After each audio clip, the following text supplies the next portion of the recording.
I'm going to show you the whole process of testing our dovetail tone and groove cutting machine. This cutting machine works by cutting dovetail slot in a regular flat EPS foam board. The cement is then plastered on the both sides. As the cement will bond more firmly to the EPS foam board due to this design, the finery products will be used in the construction for heating insulation purpose. The tone and groove design allows a quick connection of EPS foam boards. Now let's see the whole testing process. Here we go.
If you have any question, please let us know.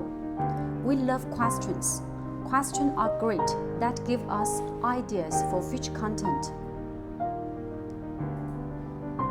So, if you've got something you want to see me cover, please let me know about it.